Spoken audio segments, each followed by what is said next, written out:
Bienvenue sur les Héros de Dieu, un espace où la parole de Dieu éclaire votre vie et fortifie votre foi. Ici, chaque message vous inspire à marcher avec courage, à grandir dans l'esprit et à devenir un héros dans le plan de Dieu pour votre vie. Abonnez-vous, mettez un pouce et activez la cloche pour recevoir chaque enseignement et message qui transforme votre vie. Louons le Seigneur ce soir. Il y a quelques années, j'ai découvert que la vie est vide de sens si on ne cherche pas à impacter. Alors j'ai commencé à étudier ce qu'il faut vraiment pour laisser une empreinte. Parce que j'avais cette mauvaise idée en tête. Je pensais qu'il fallait atteindre un certain âge pour impacter. Peut-être 45 ans ou 50 ans. Je croyais qu'à ce moment-là, les gens allaient te respecter. Simplement parce que ton visage est marqué. Parce que ta poitrine est large. Mais Dieu a ouvert mon intelligence. L'âge n'est pas un facteur dans cette affaire. Je me suis dit alors bon, je suis un homme, j'ai peut-être des avantages. Ma masculinité et le fait que la société accorde une certaine valeur aux hommes. Mais Dieu m'a encore ouvert les yeux. La majorité des insensés sur cette terre, ce sont des hommes. Non, ce n'est pas une question de sexe, ce n'est pas une question de genre, c'est une question de compréhension et de discipline. Si tu ne sais pas, tu ne peux pas devenir. Et même si tu sais, mais que tu n'es pas engagé à ce savoir, tu ne peux toujours pas devenir. Il y a donc des choses que tu dois savoir et auxquelles tu dois te consacrer pour entrer dans ta destinée. Et il y a des choses que Dieu ne confie qu'à ceux qui grandissent. Et j'ai dit, la croissance n'est pas liée au temps ni à l'âge, mais à la responsabilité. Le niveau de responsabilité que tu es capable de porter détermine ton niveau de maturité. La Bible dit, l'héritier, aussi longtemps qu'il est un enfant, ne diffère en rien d'un esclave, bien qu'il soit maître de tout. Mais il est sous des tuteurs et des administrateurs jusqu'au temps fixé par le Père. Le mot utilisé ici pour enfant, c'est népios, c'est-à-dire sans compréhension. Ainsi, un homme qui n'a pas d'intelligence spirituelle, même à 70 ans, reste un enfant. Parce que dans l'esprit, il y a des hommes de 70 ans qui portent encore des couches. Dans le naturel, ce sont les bébés qui portent des couches. Mais dans l'esprit, si tu manques d'intelligence, tu restes un enfant limité, surveillé par des tuteurs et des gouverneurs, jusqu'à ce que tu comprennes. Car sans compréhension, Dieu ne peut jamais te confier les affaires du royaume. Et j'ai dit la matière première pour grandir, c'est la parole de Dieu et la présence de Dieu. La présence de Dieu t'enseigne les dynamiques du Saint-Esprit. Et la parole de Dieu donne des instructions qui bâtissent ton esprit. Voilà pourquoi celui qui ne prie pas jusqu'à ce que la présence de Dieu imprègne son atmosphère ou qui ne s'attache pas à la parole ne peut jamais grandir dans les choses de Dieu. Et s'il ne grandit pas, il ne sera jamais élargi. Et l'élargissement, c'est la domination. Deuxième vérité, il faut la guerre spirituelle pour être élargi, parce que beaucoup de forces s'opposent à ton progrès. Ne pense pas que le diable t'ignore. Les démons rôdent et observent. Ils peuvent te laisser tranquille tant que tu ne fais rien de sérieux. Mais le jour où tu commences à prier, à jeûner, à étudier, à aller à l'église, à travailler avec sérieux, tu verras que les guerres spirituelles commenceront parce qu'ils savent que tu es sur le point de briser des chaînes. La Bible dit « Les ténèbres couvriront la terre et l'obscurité les peuples. Mais sur toi l'Éternel se lèvera et sa gloire apparaîtra sur toi. » Ésaïe 62. Mais tu ne peux pas briller sans t'élever. Et s'élever, ce n'est pas seulement se lever debout, c'est appliquer les principes et les lois du royaume. Quand le diable voit que tu fais ce que les autres ne font pas, il sait que tu es sur le point de t'élever et il libère la guerre contre toi pour t'arrêter. Mais la Bible dit, depuis le temps de Jean-Baptiste jusqu'à présent, le royaume des cieux est forcé et ce sont les violents qui s'en emparent. Matthieu 11, 12. Les choses ne se passent pas toutes seules dans ce royaume, elles sont provoquées par des guerriers spirituels. Et puis l'onction, c'est un autre secret de l'élargissement.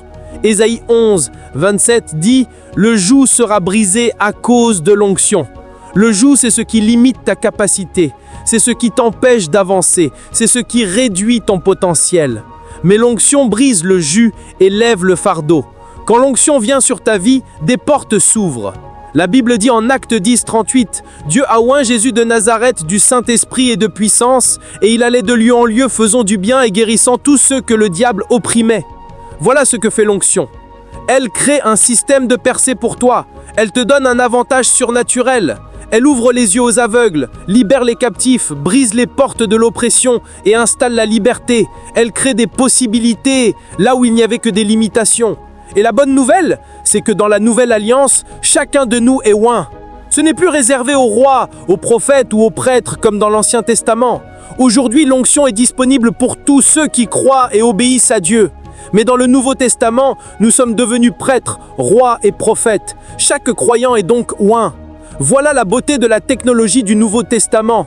Dans le Nouveau Testament, tu n'as pas forcément besoin qu'un prophète se présente pour que tu connaisses l'élargissement. Oui, Dieu peut t'envoyer un prophète et j'en parlerai, mais ce n'est pas une obligation. Il y a des choses que tu commences à faire qui activent l'onction déjà en toi. Et quand cette onction commence à couler, même le diable sait qu'il ne peut pas la supporter. Cette onction a été donnée après que le diable ait été vaincu, après que les principautés et les pouvoirs aient été dépouillés. Jésus a triomphé publiquement d'eux par la croix. Puis il est ressuscité et a promis « Dans peu de jours, vous recevrez le Saint-Esprit et la puissance et vous serez mes témoins. » Ainsi, chacun de nous qui a accepté Jésus-Christ comme Seigneur et Sauveur possède une onction.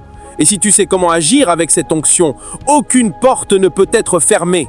Je ne parle pas de protocole, je ne parle pas de porte close, car chaque porte fermée peut être ouverte, et si elle ne s'ouvre pas, elle peut être brisée.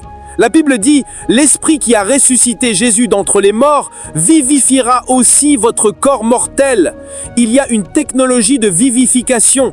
L'Esprit grandit dans ton esprit avec des paroles irréversibles. Parfois tu te réveilles fatigué, mais ton esprit est éveillé parce qu'il se passe une cérémonie, un service dans ton esprit que tes sens ne perçoivent pas. Voilà la technologie de l'onction.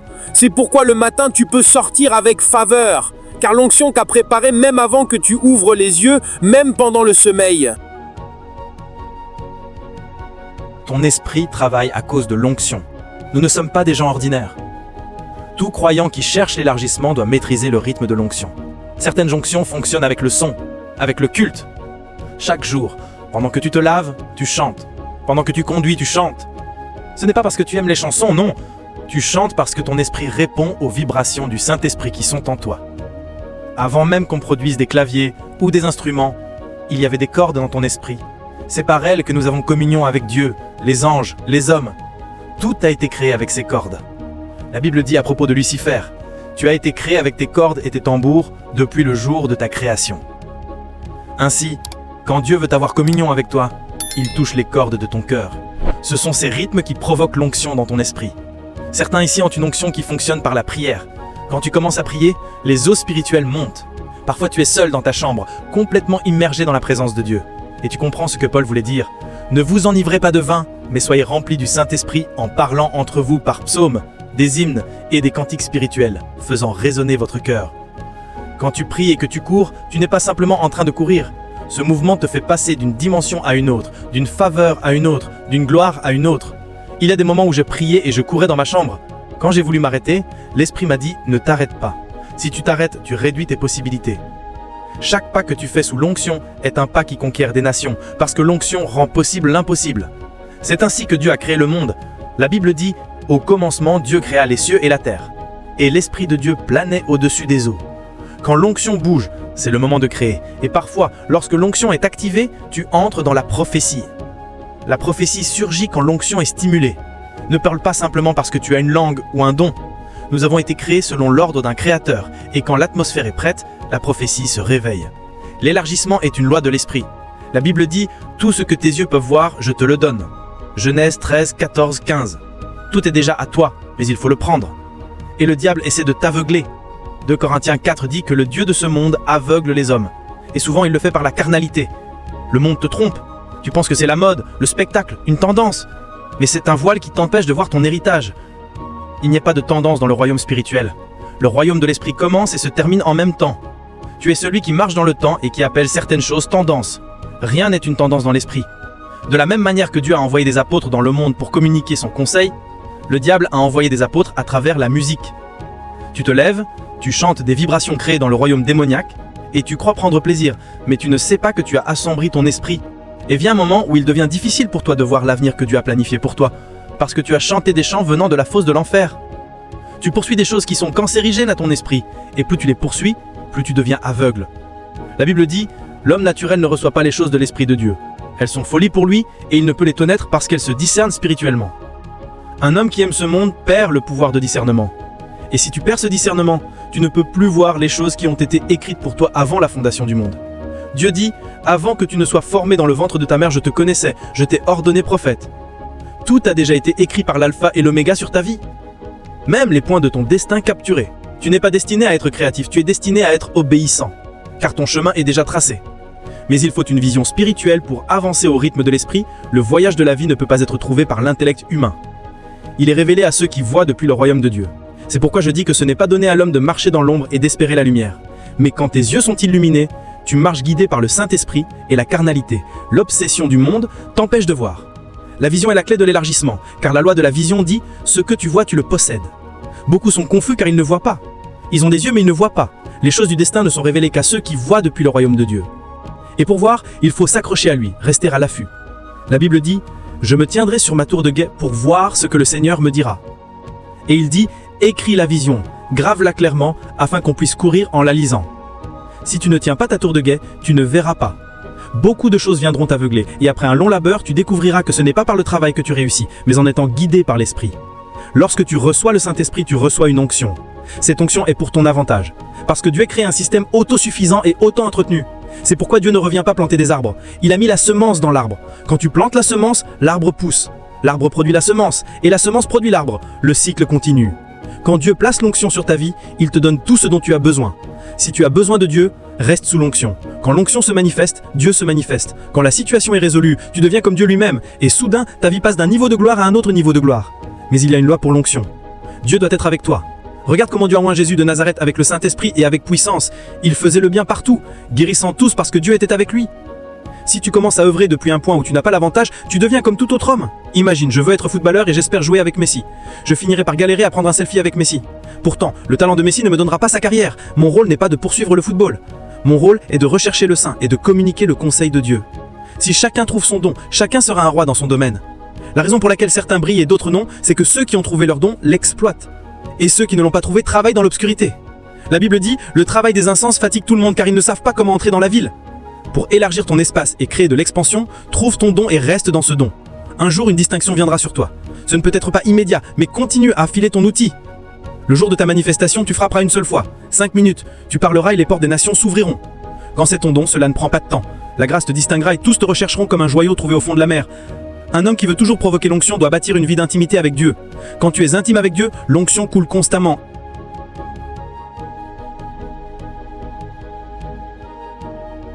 Transforme l'oppression. Partout où le diable crée oppression, l'onction brille. L'onction n'est pas spectaculaire sans crise. À quoi sert l'onction de guérison s'il n'y a personne de malade? La gloire de l'onction se manifeste dans la crise. La gloire de la lumière se manifeste dans les ténèbres. Dieu nous a donné l'onction pour que nous soyons la solution que le monde cherche. Les problèmes ne nous effraient plus, ils deviennent notre plateforme de manifestation.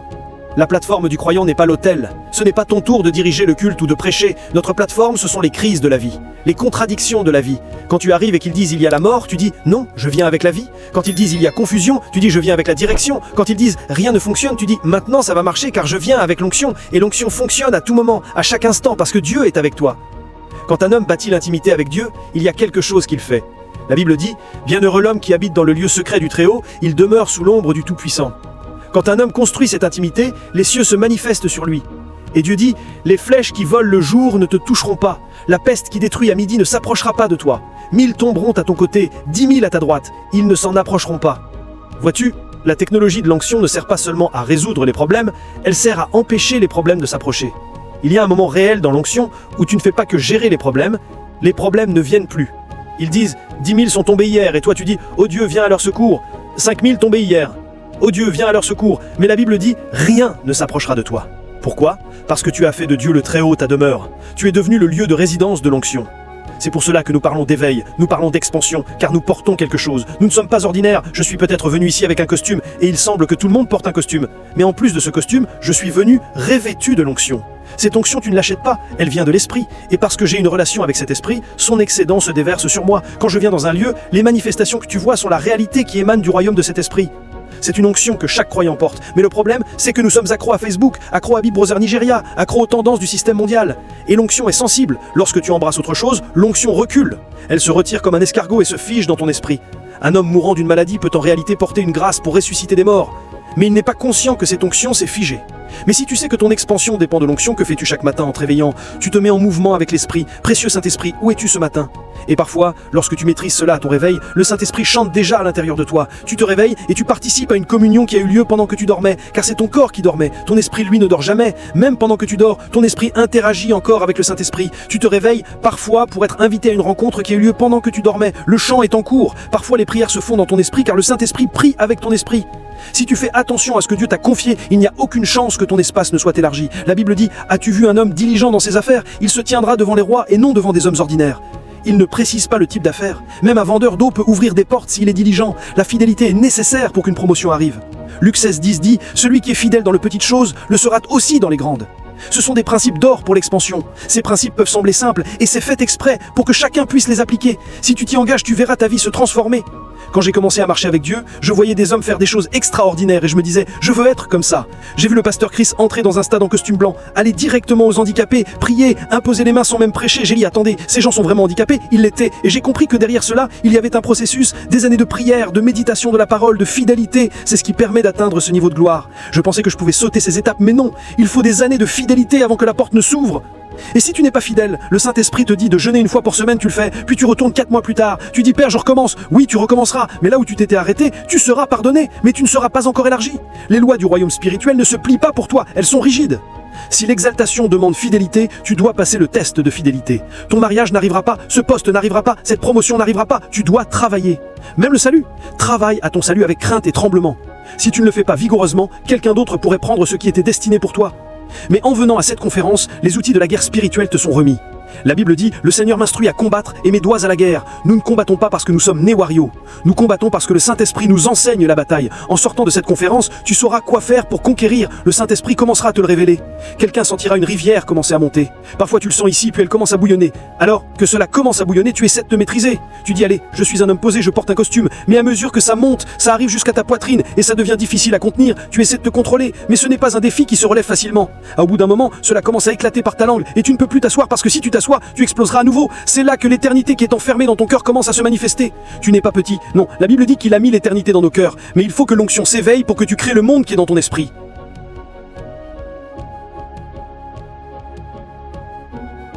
C'est pour cela qu'il est dit « De leurs entrailles jailliront des fleuves d'eau vive ». Tu n'as pas un simple puits dans ton esprit. Tu as de nombreux fleuves, pas un, pas deux, pas trois.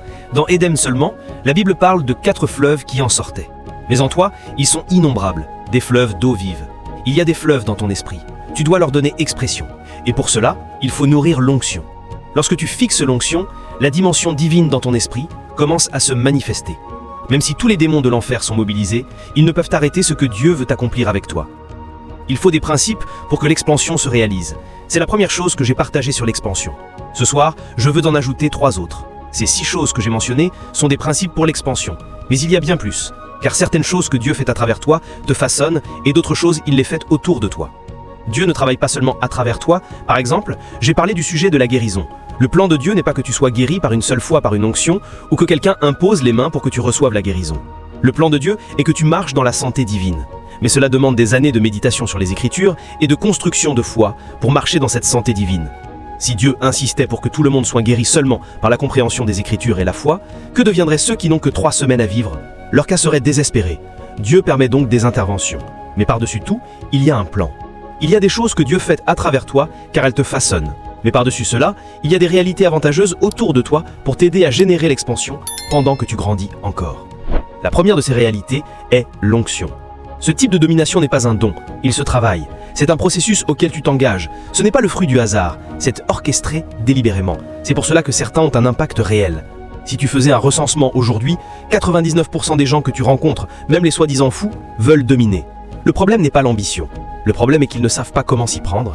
Même s'ils le savent, ils n'ont pas la discipline de s'y engager pleinement pour devenir ce qu'ils doivent être. Cette conférence vise à ouvrir tes yeux sur ce que tu dois faire et à t'aider, par l'instrumentalité de la grâce, à intégrer la discipline nécessaire pour que ces choses se réalisent. Sinon, la vieillesse viendra vite, tu te regarderas dans le miroir et tu verras des cheveux blancs et tu te demanderas d'où ils viennent. Si tu n'as pas commencé à avoir de l'impact, vite, prends un colorant, car ces cheveux gris mettront la pression sur toi. La Bible dit, le don de l'homme lui fait de la place. Enfin, il faut de la fidélité. Si tu n'es pas fidèle, même Dieu hésiterait à te confier davantage. Car le plus est disponible seulement pour ceux qui sont fidèles. Nous avons une génération de gens paresseux, négligents et irresponsables. Un exemple dans 1 Roi 20-40, un homme avait un serviteur à garder et s'il échouait, sa vie serait en jeu. Il dit « J'étais occupé ici et là et j'ai perdu le serviteur ». Le prophète lui dit « Alors tu as passé ton propre jugement, tu mourras ». La leçon, ne sois pas distrait. Concentre-toi sur ce que Dieu t'a confié et excelle petit à petit. Comme disait Martin Luther, si tu ne peux pas voler, cours. Si tu ne peux pas courir, marche. Mais par tous les moyens, avance. Tout le monde peut accomplir quelque chose s'il comprend le protocole. Laisse-moi te montrer comment fonctionne le protocole de la prophétie. Numéro 1, parle seulement dans la bonne atmosphère. Quand l'onction est présente, tout ce que tu dis se réalisera, que ce soit bien ou mal. Voilà pourquoi, lorsque tu viens à l'église, sois prudent. Lorsque les eaux de ton esprit commencent à couler, ne parle que selon la parole, car c'est un moment de création. La Bible dit, la terre était informe et vide, et les ténèbres couvraient la face de l'abîme. Le moment où l'esprit commence à se mouvoir, Dieu parle. Même Dieu connaît le protocole. La création ne se fait pas avant que la parole ne suive le mouvement de l'esprit. Le premier protocole de la prophétie est donc « parle quand l'esprit se meut ». C'est le rôle de l'onction. La première loi de l'éveil, la loi de l'onction. Éveille l'onction, parle et tes paroles deviennent prophétie. La deuxième loi, la prophétie, quand elle se manifeste, brise les protocoles. La Bible dit dans 2 Rois 7, 1 à 6, une ville était assiégée, les habitants étaient au désespoir, les femmes mangèrent leurs enfants, le roi était puissant. Mais lorsqu'ils firent appel au prophète, il dit « Demain, à 7 heures, une mesure de farine se vendra pour un cycle ». Un technocrate s'assia et dit « Même si le ciel s'ouvre, tu ne peux pas réinitialiser l'économie nationale en une nuit ». Il ne connaissait pas le pouvoir de la prophétie.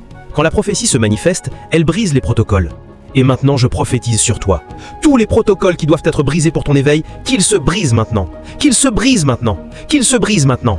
Que tes chaînes se libèrent. Que tes chemins s'ouvrent au nom de Jésus. Louez le Seigneur ce soir. Amen.